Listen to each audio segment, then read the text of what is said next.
Hey everybody, SouthernBubba here. I'm coming to you guys today from, as you can see, I'm in my house in the office. And I know normally I do it in my pickup truck, and for those of you that have seen my other videos, you know that I had a car accident in my truck under my driver responsibility video. I'll put a link on it. My truck is finally in the shop getting fixed, so I'm not able to do my video in the truck as normal. So I'm in the house today, and it's a really nasty day outside today.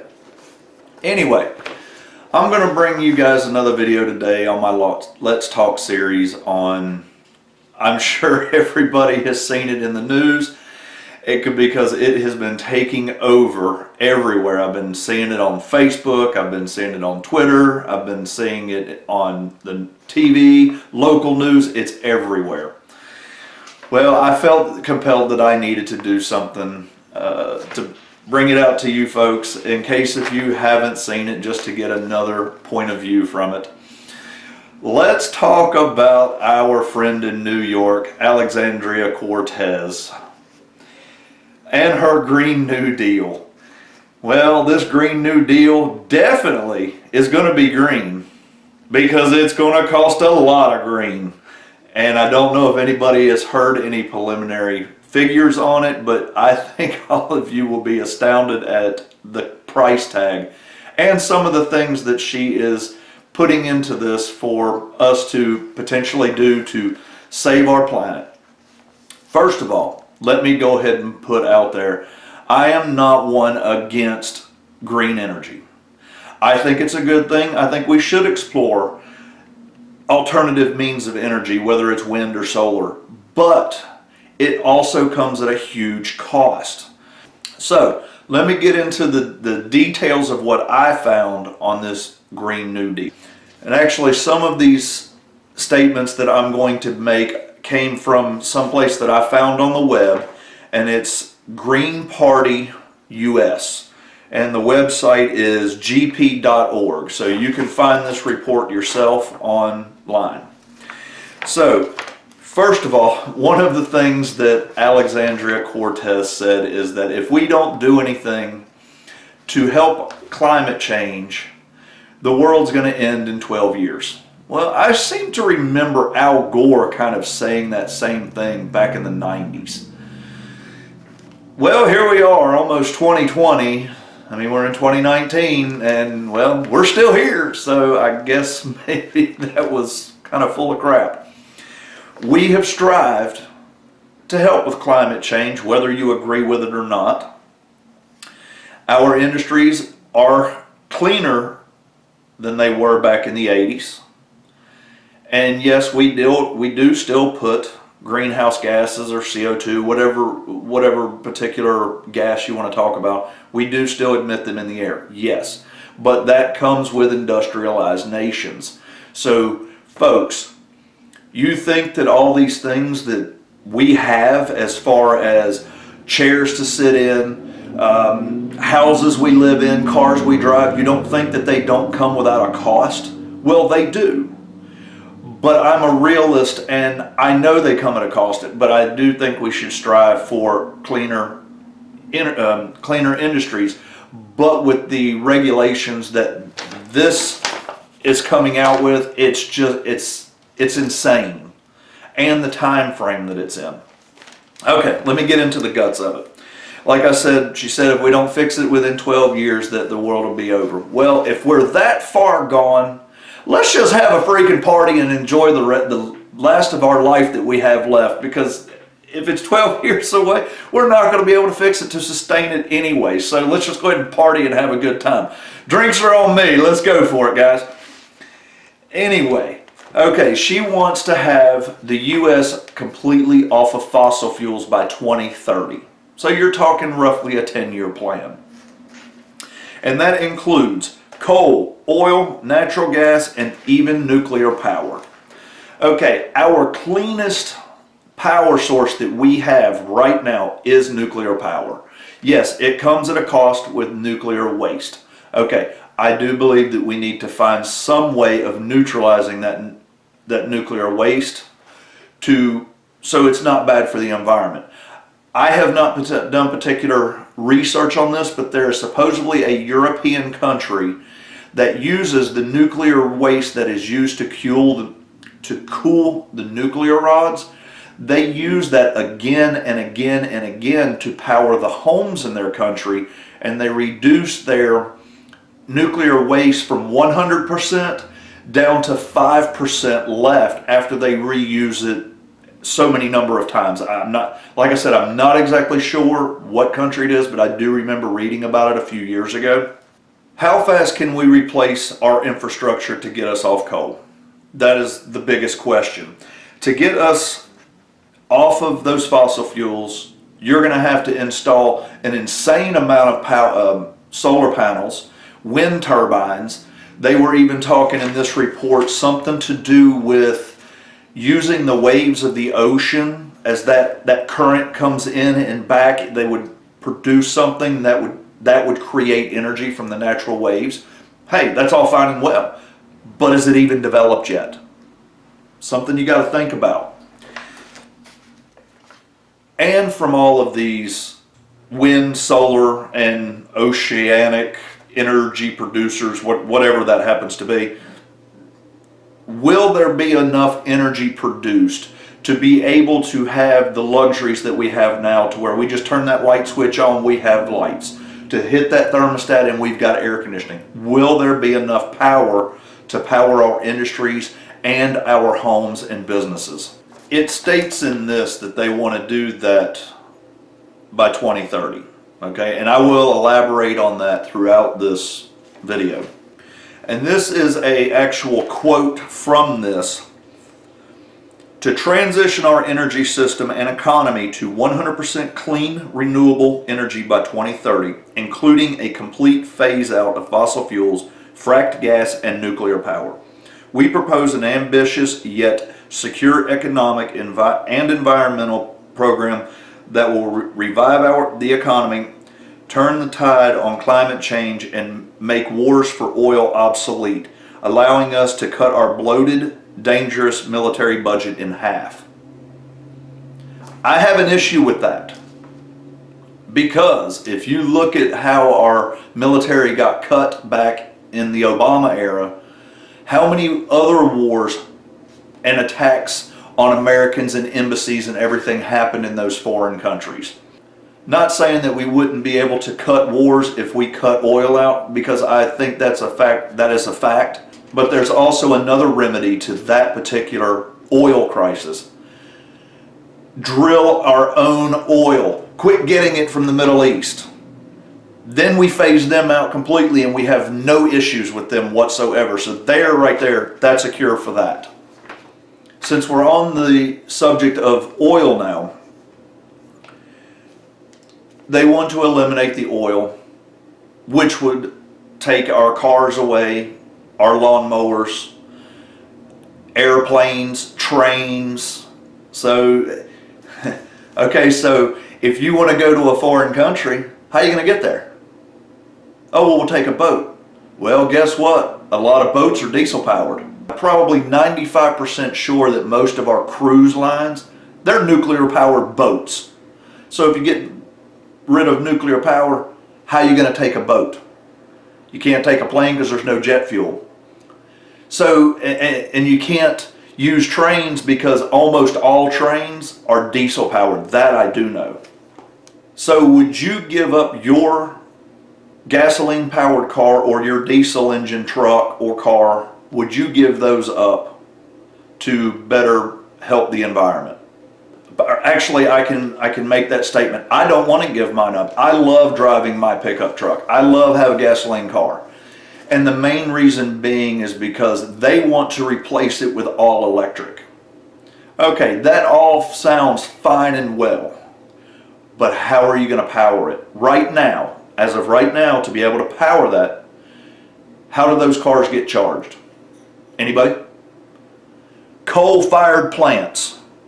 So you're still burning coal to power that electric car. Okay.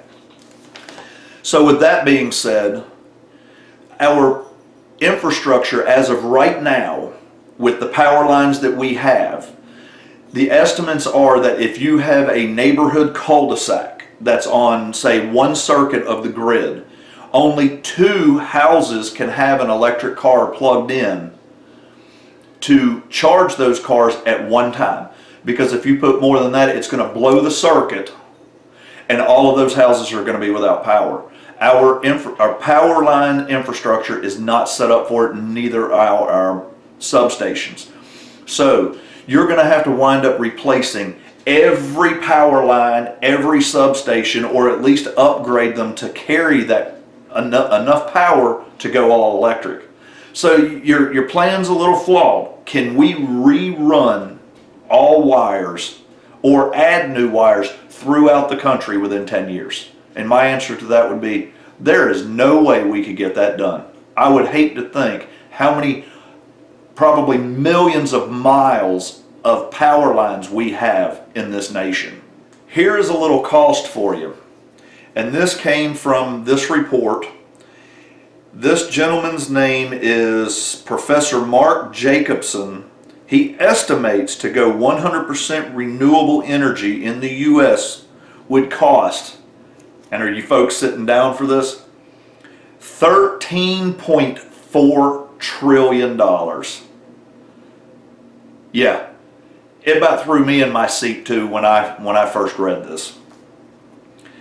So, to go a little bit further on the transition, if you go to electric cars, let's look at the cost analysis on that. As of today, which is February 16th, 2019, electric cars are roughly 2 to 3 times, sometimes more, expensive than the comparable gasoline car.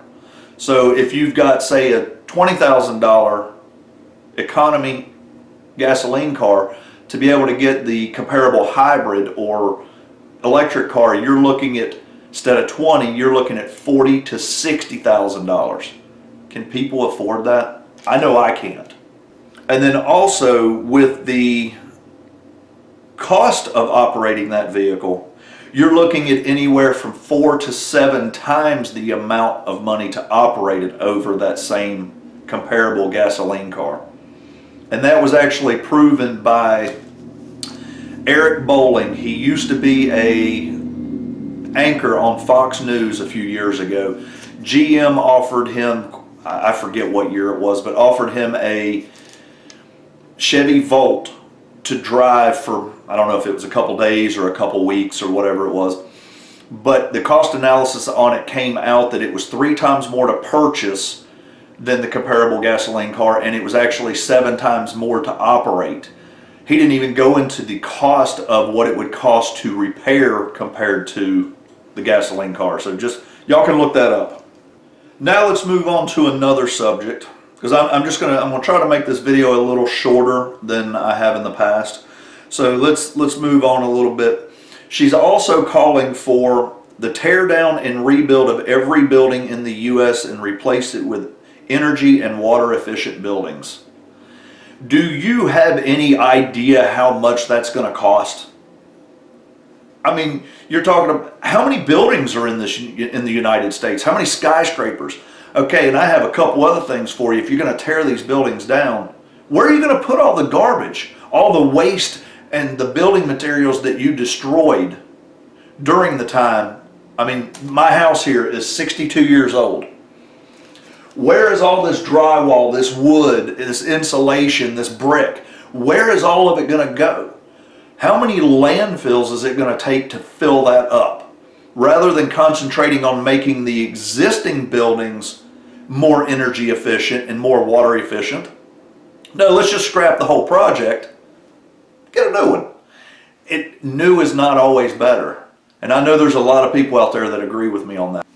And also with that particular idea, where are you going to get all of the materials needed? I mean, I know this is over a 10-year span, but still, all the wood that you're going to have to need to rebuild all these homes, all the copper, all the metal, all the brick, all the shingles, I mean, all of these. Are we going to have enough natural resources to produce all of this stuff without making the U.S. a barren wasteland? because all of these buildings have been built over 250 years.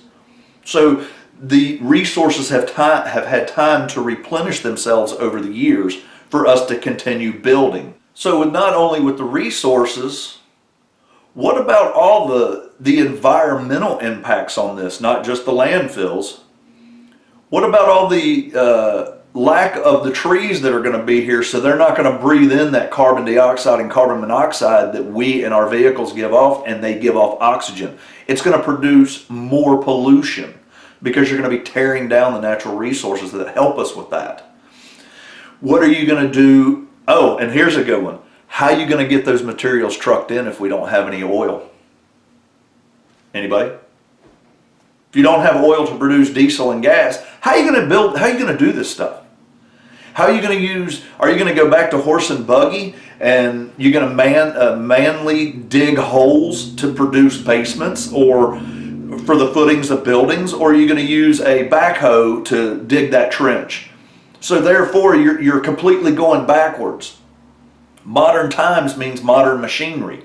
Let's make them more efficient. Just something to think about. And I already spoke a little bit on this by cutting our military.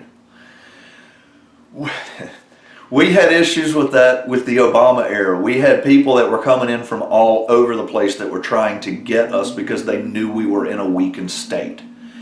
Yes, getting rid of the oil or being more oil efficient in our own country, using our own reserves, will cut down on wars. I'm all for that. Hey, let's put those people on the southern border. How about that? Keep them employed. Because if we have a strong military, we have a strong nation. People know not to mess with us. That's all I'm going to say about that, because strong countries with strong militaries, they survive. Period. The next four I just really do not agree with at all, because this is where the socialism part really comes out in this plan. So let me just read them off to you real quick, and I'll kind of combine them all in one category. Okay, number 5 is guaranteed income for every wannabe non-workers. Even if you don't want to work, we'll guarantee you an income. Call for increased taxes, roughly asking for 70% tax on the highest earners. Along with that, or I'll get into that in a minute. Okay, free education for all and free health care for all.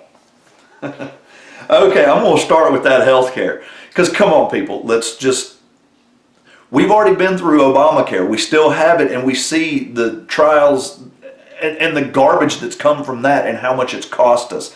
Any of you people that know that have gone to the doctor with insurance, you know how much it costs. And the free education for all. Well, that's just been implanted into all of these college students now, because they have realized that they have taken on so much college debt that they're going to be paying for it for the next 20 to 30 years. You might as well just add an extra mortgage onto your debt. And they just don't want to pay for it. And that's all it is. They're trying to get this movement with the young people to get them, oh, we'll let everybody else pay for it. I don't pay for other people's crap. That's not what I'm here for. You're to pay for your own stuff. I'm tired of paying for everybody else's kids through my taxes. I don't have any children of my own. Why am I paying for theirs? Anybody? Can you tell me why? Because they force me to. And the increased taxes on the highest income earners. Most people don't know this. And you try to get it out there, but they just refuse to listen. You can go and look it up. It is on the internet. You can find it if you just look for it. The top 1%ers in this country pay 40% of all taxes. Think about that, the top 1%. So if you just use that on an easy scale, if there's a scale of 1,000 people, 1,000 people, let's make it even easier. 100 people is your country, okay? 100 people. 1% pays 40% of the country's taxes. So one person out of that 100 pays 40%, where the other 99 people pay 60%. And you want to tax them to 70%? How's that fair? I don't care if they are millionaires or billionaires. They got that money by hard work and ethic or starting businesses, which created more jobs for you and me to have our homes and our cars and our families. And it is fact, the more money that businesses and people like that keep their money, more jobs are produced and more money is spent in the economy. Taxes go down, economy goes up. It happens every time in capitalism. It's a proven fact. And last, but certainly not least, a guaranteed income for even those that don't want to work. I'm sitting here trying to think, I've heard that before. Oh, it's our welfare system. So basically they're just wanting to expand it to make it even larger. How much is enough? When do we stop giving people that are able to work, make them work? There's a great benefit from working. You get a sense of pride from working. You take care of your stuff more. You keep yourself out of jail. You keep yourself out of trouble because why? You get tired from your day of work, you go home because you're tired. You get something to eat, you take a shower, and you go to bed. So you don't have time to get in trouble. You also are on a budget more than what you are because nobody's giving you anything. It's not guaranteed. You have to learn to be more polite and respectful at workplace because they can fire you and now you don't have a job, no income. But with a government giving you money, you basically can do whatever the hell you want. And that's not right. So, and here's the kicker with that income. They're also wanting to give vacations, paid vacations for these people. That is socialism at its finest, folks. Can we really afford this? So in closing, I'm just going to read this off of what I wrote down for this. I put, for everything I am reading says that government control, socialism, taxes, and more taxes, economic downfall, increased waste, more pollution, especially for the mining of those things for all that electric cars, all the lithium you have to mine. Yeah, look that mining up. Tell me how you like that one. The cutting of trees, all of the quarries that are going to have to be opened for getting gravel. More landfills. I mean, that's all I'm seeing here. And it's just all on socialism, built on socialism. I mean, just look at what Ocosio-Cortez, what she stands for. She's a self-proclaimed socialist, just like Bernie Sanders. Go and check them out, look at their views, make your own decision. Do your homework. But here's the kicker. I want to do this on the last thing of this, just to let you folks know. And granted, this is in the very beginning stages of calculating all of this stuff as a whole. But these are the calculations that I have seen so far. Early projections have been said for the whole Green New Deal would be around, hold on to your seat for this one, $100 trillion. That's 5 times our national debt right now. Can we afford that? No, we can't. There is no possible way. There is not that much money in the whole world combined right now. How are you going to do that? So, everybody, give me your thoughts and comments on this. And like I've put before, whether they are negative, if you disagree with me, if you agree with me, if you call me crazy, call me whatever you want to call me. I don't care. I encourage it. Bring it on. Let's have a discussion about this. Let's make this stuff go away. Let's do what's best for the American people. So everybody, if this is your first time seeing some of my videos, do me a favor. Hit that subscribe button down here. Give me a like. Give me the middle finger. Whatever. I don't care. But subscribe to my channel. And everybody, I will see you on the next one. I hope everybody has a great day. Until the next time, y'all have a good one. See you later.